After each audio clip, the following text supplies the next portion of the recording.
Hello friends, welcome back to Happy Students YouTube channel. போன வீடியோவில் நம்ம லூப்ஸ், டைப்ஸ் ஆஃப் லூப்ஸோட சின்டாக்ஸ் எல்லாம் பற்றி பார்த்தோம். இந்த வீடியோவில் நம்ம எப்படி ஒரு ப்ரோக்ராம் பண்ணுறதுக்கு முன்னாடி டிசைன் பண்ணுறது பார்க்கலாம். இப்படி ஒரு ப்ரோக்ராமை கோட் பண்ணுறதுக்கு முன்னாடியே அது என்ன பண்ணும், எப்படி பண்ணும், என்னென்ன காம்பனன்ட்ஸ் இருக்குது, லாஜிக்ஸ் இருக்குது அப்படிங்கெல்லாம் செக் பண்ணுறதுக்கு நம்ம யூஸ் பண்ணக்கூடிய டூல் தான் algorithm. Algorithm is a step-by-step method of solving a problem or doing a task. இதுதான் அல்காரிதமோட அஃபிஷியல் பேசிக் டெஃபினிஷன். ஒரு ப்ரோக்ராம் என்னென்ன டாஸ்க் பண்ணும்னு ஸ்டெப் பை ஸ்டெப்பாக டிஃபைன் பண்ணி வைக்கிறது தான் அல்காரிதம்.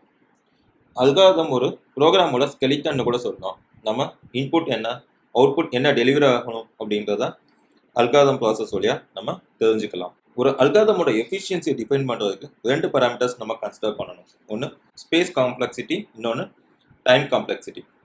ஸ்பேஸ் காம்ப்ளெக்சிட்டிங்கிறது ஒரு அல்காரிதம் ப்ரோக்ராமிங்கை கன்வெர்ட் ஆகும்போது எவ்வளோ மெமரி ஆக்குபை பண்ணுது அப்படின்றத அண்டர்ஸ்டாண்ட் பண்ணுறது. முன்னாடிலாம் சிஸ்டமுக்கு மெமரி ரொம்ப கம்மியாக இருந்துச்சு, அதனால் ஸ்பேஸ் டைம் காம்ப்ளெக்சிட்டி அனலைஸ் பண்ணாங்க. இப்போல்லாம் ஸ்பேஸ் ஒரு பெரிய விஷயமா இருக்கிறது இல்லை, அதனால் ஸ்பேஸ் காம்ப்ளெக்சிட்டி ரொம்ப கீனாக யாரும் இப்போ பார்க்குறது இல்லை. அடுத்தது டைம் காம்ப்ளெக்சிட்டி. டைம் காம்ப்ளெக்சிட்டிங்கிறது ஒரு அல்காரிதம் ஒரு ஸ்டெப்பை எக்ஸிக்யூட் பண்ணுறதுக்கு எவ்வளோ டைம் ஆகுது அப்படின்றத செக் பண்ணுறது. ஃபார் எக்ஸாம்பிள், நம்ம ஒரு இன்புட் கொடுக்குறோம், அதே இன்புட்டுக்கு ஒரு அவுட்புட் ஜென்ரேட் பண்ணுறதுக்கு இந்த அல்காரிதம் எவ்வளோ டைம் எடுத்துக்குது அப்படிங்கிறத செக் பண்ணணும். கம்மியாக டைம் எடுத்துக்கிற அல்காரிதம் தான் பெஸ்ட் அப்படின்னு கன்க்ளூட் பண்ணி அந்த அல்காரிதம் பேஸ் பண்ணி நம்ம ப்ரோக்ராமிங் கோட் பண்ணுவோம். இந்த எக்ஸாம்பிள் எடுத்துக்கோங்க. 3 அல்காரிதம் செர்டன் நம்பர் ஆஃப் இன்டீஜர்ஸோட சம்மை கண்டுபிடிக்க நம்ம யூஸ் பண்ணுறோம். இந்த 3 அல்காரிதமே ஒரே அவுட்புட் தான், n நம்பர் ஆஃப் இன்டீஜர்ஸை ஆட் பண்ணுது.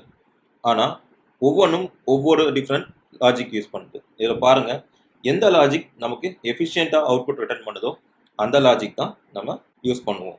இங்கே பாருங்கள், ஒவ்வொரு அல்காரிதமும் அவுட்புட் ரிட்டர்ன் பண்ணுறதுக்கு எத்தனை ஸ்டெப்ஸ் எடுத்துக்கிறோன்றதை கால்குலேட் பண்ணுறோம். ஃபர்ஸ்ட் அல்காரிதம் 2n+1 ஸ்டெப்ஸ் எடுத்துக்கும். Second algorithm n² + n + 2 steps எடுத்துக்கும். தேர்ட் அல்காரிதம் 4 ஸ்டெப்ஸும் கான்ஸ்டண்ட்டாக எடுத்துக்குது. அதனால் நம்ம அல்காரிதம் சி கான்ஸ்டண்ட்டாக எடுத்துக்கிறதுனால அதை நம்ம யூஸ் பண்ணுறோம். இந்த கிராஃபில் ஒவ்வொரு அல்காரிதமோட time taken for completion plot பண்ணியிருக்காங்க. வேல்யூ ரைஸ் ஆகும்போது number of execution of steps increase ஆகுது. ஆனால் அல்காரிதம் சி பாருங்கள், என்ன வேல்யூ கொடுத்தாலும் அதோட ஸ்டேபிளாக 4 ஸ்டெப்ஸில் அவுட்புட் டெலிவர் பண்ணுது. ஸோ நம்ம கோடிங் பண்ணும்போது இந்த அல்காரிதம் சூஸ் பண்ணி கோடிங் பண்ணுவோம். இப்போ நம்ம பார்க்குறது தான் ஃப்ளோ சார்ட். ஃப்ளோ சார்ட்டுங்கிறது ஒரு அல்காரிதமோட பிக்டோரியல் ரெப்ரசன்டேஷன். ஒவ்வொரு டைப் ஆஃப் ஆக்ஷன் ஆர் காம்பனண்ட்டும் ஒவ்வொரு ஷேப்பில் ரெப்ரசன்ட் பண்ணியிருக்கோம். இதில் பாருங்கள், ஒரு பேமெண்ட் ப்ராசஸ்க்கு அல்காரிதம் எழுதியிருக்கும். எவ்வளவு நேரம் ஒரு பர்சன் ஒர்க் பண்ணியிருக்காங்க அப்படின்றத பேஸ் பண்ணி நமக்கு அவுட்புட் வருது, அதாவது அவங்களோட கிராஸ் பே டிஸ்பிளே ஆகுது. டெர்மினல்ஸ் அப்படிங்கிறது ஸ்டார்ட் அண்ட் எண்ட் ப்ராசஸ். இது எப்போவுமே நம்ம ரவுண்டட் ரெக்டாங்கிள்ஸில் தான் டிக்ளேர் பண்ணுவோம். எந்த ஃப்ளோ சார்ட்டும் ஒரு ஸ்டார்ட்டில் ஸ்டார்ட் பண்ணி எண்டில் தான் க்ளோஸ் ஆகும். அடுத்தது இன்புட் ஆர் அவுட்புட் ஆப்ரேஷன்ஸ். இங்கே தான் நம்ம ஒரு யூசருக்கு இன்புட் கொடுக்கவோ இல்லை சிஸ்டமோட அவுட்புட் எடுத்துக்கவோ யூஸ் பண்ணுவோம். இதை நம்ம பேரலோகிராமில் ரெப்ரசன்ட் பண்ணுவோம். இது மாதிரி ஒவ்வொரு ஸ்டெப்புக்கும் நிறைய ஆப்ஷன்ஸ் இருக்குது. ஒருவேளை நம்ம ப்ராசஸ் அப்படின்னா அதை ஒரு ரெக்டாங்குலர் டிசைன் பண்ணுவோம். டெசிஷன் பாக்ஸ் அப்படின்னு வச்சுருந்தோம் அப்படின்னா நம்ம அதை ஒரு டைமண்ட் ஷேப்பில் டிசைன் பண்ணி அதுக்கு ஒரு input, output and possible scenarios நம்ம அவுட்புட் எடுப்போம். இந்த ஃப்ளோ சார்ட்டில் நிறைய டைப் இருக்குது. ஒரு சில முக்கியமான டைப்ஸ் அப்படிங்கிறது sequence flow chart, decision flow chart, repetition flow chart and case flow chart. இந்த சீக்வன்ஸ் ஃப்ளோ சார்ட் அப்படிங்கிறது ரொம்ப சிம்பிள், ஸ்ட்ரெயிட் ஃபார்வர்ட். நேராக ஒரு டெசிஷன் இருக்கும் அல்லது ஒரு இனிஷியலைசேஷன் இருக்கும். அந்த இனிஷியலைசேஷனை பேஸ் பண்ணி நமக்கு அவுட்புட் வரும். டெசிஷன் ஃப்ளோ சார்ட் அப்படிங்கிறது நம்ம ஏதாவது ஒரு டிசிஷன் எடுக்கணும் அப்படின்னு முயற்சி பண்ணுறோம் அப்படின்னா அந்த இடத்துல நம்ம இந்த டெசிஷன் ஃப்ளோ சார்ட் யூஸ் பண்ணுவோம். ரெப்படிஷன் ஃப்ளோ சார்ட் அப்படிங்கிறது நம்ம ஒரு விஷயத்தை மறுபடி செய்யணும் அப்படின்னு நினைக்கும் போது நம்ம ரெப்படிஷன் ஃப்ளோ சார்ட் யூஸ் பண்ணுவோம். இந்த கேஸ் ஃப்ளோ சார்ட் அப்படிங்கிறது வேறு எதுவுமே இல்லை. ஒரு கண்டிஷன் செக் பண்ணுறோம், அந்த கண்டிஷனுக்கு மல்டிபிள் அவுட்புட் பாசிபிலிட்டிஸ் இருந்தால் எல்லா பாசிபிலிட்டிஸ் செக் பண்ணி எந்த பாசிபிலிட்டியில் நம்ம எக்ஸ்பிரஷன் ஒர்க் ஆகுதுன்றதை பார்த்து அதுக்கேற்ற மாதிரி அவுட்புட் கொடுக்குறது. இதுதான் கேஸ் ஃப்ளோ சார்ட். வாங்க இப்போ ஒவ்வொரு ஃப்ளோ சார்ட்டாக பற்றி பார்க்கலாம். இப்போ நீங்கள் பார்க்குறது தான் சீக்வன்ஸ் ஃப்ளோ சார்ட். இதில் பெரிய லெவல் காம்ப்ளெக்சிட்டியெல்லாம் எதுவுமே இருக்காது. ஒரு ஸ்டார்ட், ப்ராசஸ், அதுக்கு அவுட்புட் அல்லது இன்புட் அண்ட் அதோட எண்ட், அவ்வளோதான்.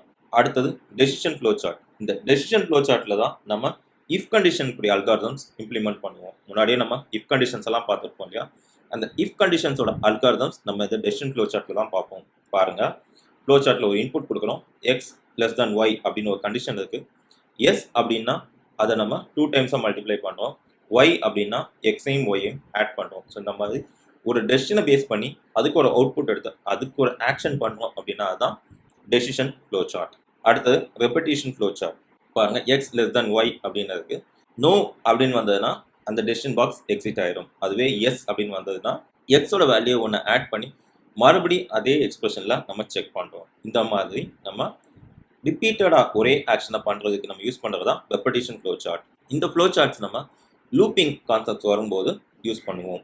அடுத்து நம்ம பார்க்குறது தாங்க case flow chart. For example, ஒரு எம்ப்ளாயியோட போனஸ் நம்ம கால்குலேட் பண்ணோம் அப்படின்னா அவங்க எத்தனை வருஷம் நம்ம கம்பெனியில் வேலை பார்த்துருக்காங்கன்ற பொறுத்து அவங்க போனஸ் சேஞ்ச் ஆகும். ரொம்ப நாள் வேலை பார்த்தவங்களுக்கு போனஸோட பெர்சன்டேஜ் கொஞ்சம் அதிகமாக இருக்கும்.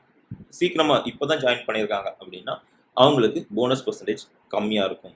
அந்த மாதிரி ஒரு சினாரியோவை பேஸ் பண்ணுறது தான் இந்த கேஸ் ஃப்ளோ சார்ட். இந்த கேஸ் ஃப்ளோ சார்ட்டில் பாருங்கள், நம்பர் ஆஃப் இயர்ஸ் எம்ப்ளாயி அப்படின்னு போட்டிருக்கோம்.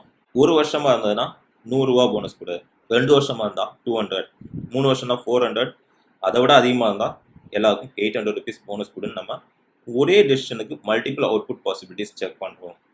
இந்த மாதிரி மல்டிபிள் அவுட்புட் பாசிபிலிட்டிஸ் செக் பண்ணி அதுக்கேற்ற மாதிரி ஒரு அவுட்புட் டிரைவ் பண்ணுறது கேஸ் ஃப்ளோ சார்ட். இது நம்ம ப்ரோக்ராம் பண்ணும்போது ஸ்விட்ச் கேஸ் அப்படின்னு ஒரு கான்செப்ட் இருக்குது. அந்த கான்செப்டுக்கு நம்ம யூஸ் பண்ணுவோம். அடுத்த வீடியோவில் நம்ம ஃபங்க்ஷன்ஸ் அண்ட் ஃபங்க்ஷன்ஸோட யூசஸ் என்ன அப்படிங்கிறதெல்லாம் பற்றி டீட்டெயில்டாக பார்க்கலாம். தேங்க்யூ.